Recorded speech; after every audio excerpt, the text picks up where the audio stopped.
दोस्तों सोचिए, अगर एक इंसान के हाथ में पूरे देश की ताकत आ जाए और वह ताकत का इस्तेमाल लोगों की मदद करने की बजाय उन्हें डराने, दबाने और आपस में लड़ाने के लिए करने लगे तो क्या होगा। आज की कहानी एक ऐसी ही फिल्म की है, द डिक्टेटर। यह फिल्म सिर्फ एक कॉमेडी नहीं, इसके पीछे एक बहुत बड़ा और गंभीर संदेश छिपा हुआ है। फिल्म तानाशाही, नफरत, युद्ध और लोगों को धर्म या पहचान के नाम पर बांटने की राजनीति पर सवाल उठाती है। कहानी शुरू होती है पहले विश्व युद्ध के समय। हमारा मुख्य किरदार है एक साधारण सैनिक जो बाद में एक ज्यूस बार्बर यानी एक नाई के रूप में दिखाई देता है। वह युद्ध में अपने देश के लिए लड़ रहा होता है। वह कोई बड़ा नेता नहीं है और ना ही कोई ताकतवर इंसान, वह बस एक आम आदमी है। युद्ध के दौरान उसके साथ कई अजीब घटनाएं होती हैं और आखिरकार वह घायल हो जाता है। उसकी याददाश्त पर भी एक असर पड़ता है और वह कई सालों तक अस्पताल में रहता है। जब वह अस्पताल से बाहर आता है तब तक उसका देश पूरी तरह बदल चुका होता है। अब वहाँ लोकतंत्र जैसी कमजोरी हो चुकी है और सत्ता एक ऐसे आदमी के हाथ में पहुंच चुकी है जिसका नाम एंड्रॉइड हिंकल है। हिंकल एक तानाशाह है। वह चाहता है कि पूरे देश सिर्फ उसकी बात माने। लोग क्या सोचें, क्या बोलें और किससे नफरत करें, यह सब वह तय करना चाहता है। लेकिन यहाँ सबसे दिलचस्प बात यह है कि हिंकल का चेहरा उस साधारण ज्यूस बार्बर से बिल्कुल मिलता जुलता है। एक तरफ एक आम सीधा साधा इंसान और दूसरी तरफ एक ऐसा शासक जिसके पास सेना, पुलिस और पूरी सरकार की ताकत है। अब हिंकल के राज में एक खास समुदाय को निशाना बनाया जाने लगता है। ज्यूस लोगों को उनके साथ भेदभाव किया जाता है, उन्हें डराया जाता है, उनके घरों और दुकानों पर निशाना लगाए जाते हैं। उन्हें यह महसूस कराया जाता है कि वे इस देश के असली नागरिक नहीं हैं। लेकिन हमारा बार्बर इतने साल अस्पताल में रहने के कारण यह सब नहीं जानता। जब वह अब वापस अपने पुराने इलाके में आता है, उसे समझ नहीं आता कि आखिर देश इतना बदल कैसे गया। उसे पता चलता है कि अब सिर्फ अलग पहचान रखने के कारण लोगों को परेशान किया जा रहा है। वह एक आम आदमी है, लेकिन उसके सामने एक बहुत बड़ी सत्ता खड़ी है।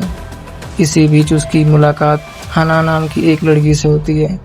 हना भी उसी इलाके में रहती है और वह तानाशाह सरकार के डरकर चुप रहने वालों में से नहीं है। वह खुलकर अन्याय का विरोध करती है। धीरे धीरे बार्बर और हना एक दूसरे के करीब आते हैं, लेकिन उनकी जिंदगी आसान नहीं।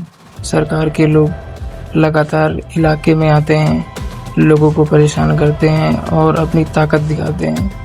फिल्म यहाँ हमें दिखाती है कि जब सत्ता गलत हाथ में चली जाए तो सबसे ज़्यादा परेशान आम लोगों को होती है। एक तरफ बड़े नेता अपने महलों में बैठकर फैसला लेते हैं और दूसरी तरफ आम आदमी उन फैसलों का दर्द झेलता है। अब बात करते हैं हिंकल की। हिंकल सिर्फ अपने देश पर राज करके खुश नहीं है, वह और ज़्यादा ताकतवर चाहता है। उसे दूसरे देशों पर कब्जा करने का सपना है।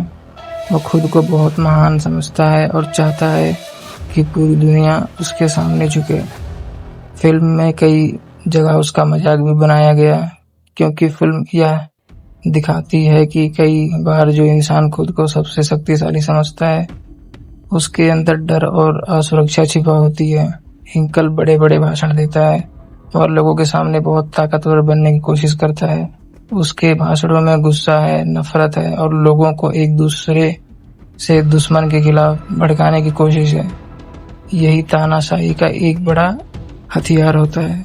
सबसे पहले लोगों के अंदर डर पैदा करो, फिर उन्हें बताओ कि उनकी सारी परेशानियों का जिम्मेदार कोई एक समुदाय या कोई बड़ी बाहरी दुश्मन है। इसके बाद लोगों को इतना बांट दो कि वे असली समस्याओं पर सवाल पूछना ही बंद कर दें। फिल्म हमें यह दिखाती है कि नफरत फैलाना सत्ता हासिल करने का बहुत खतरनाक तरीका हो सकता है।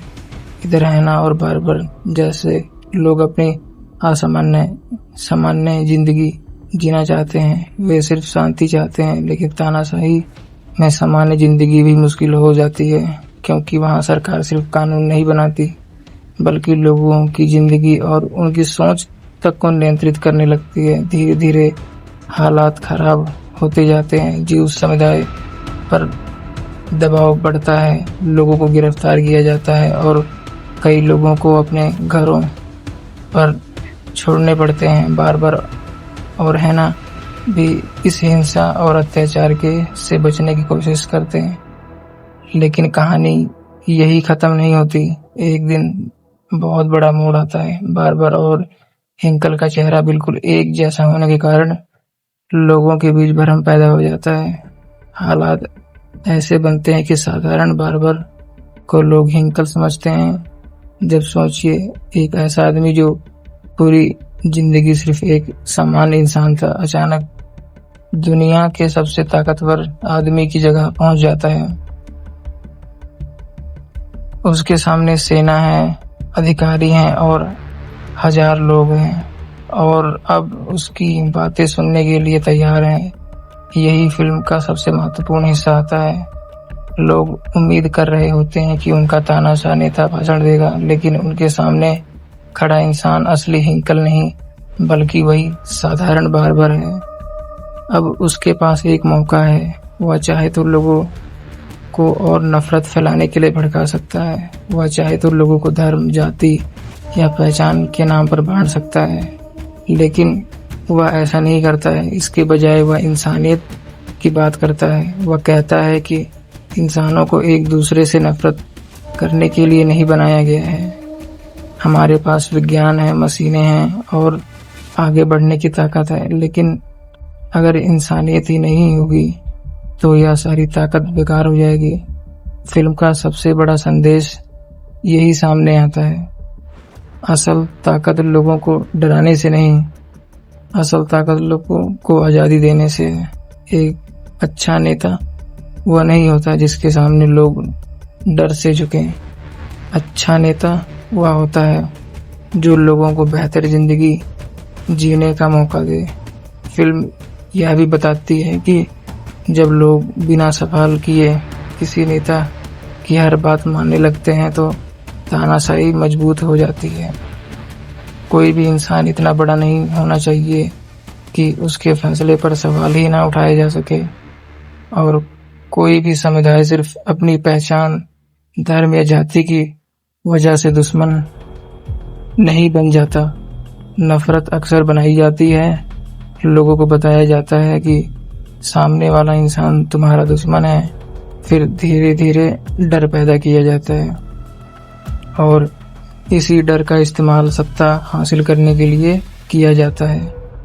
द डिक्टेटर इसी सोच पर चोट करती है।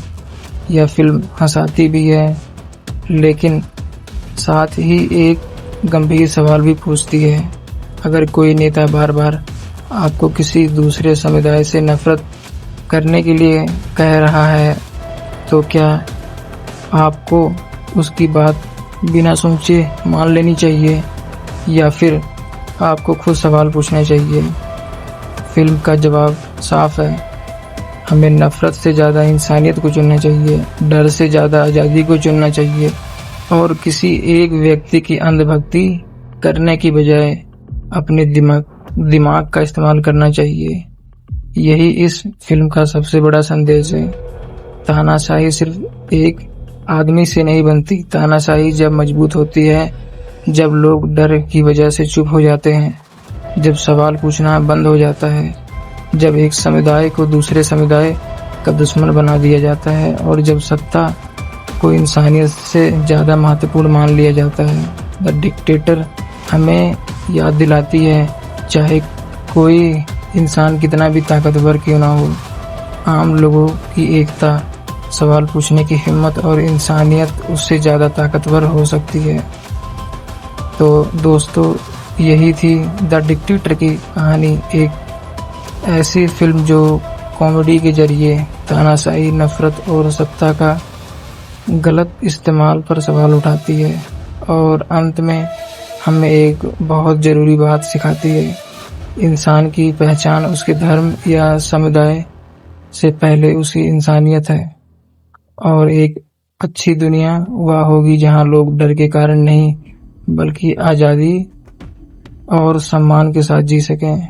अगर आपको ऐसी फिल्में और कहानियों और उनके पीछे छिपे संदेश जानना पसंद है तो अगली फिल्म की कहानी के साथ फिर मिलेंगे।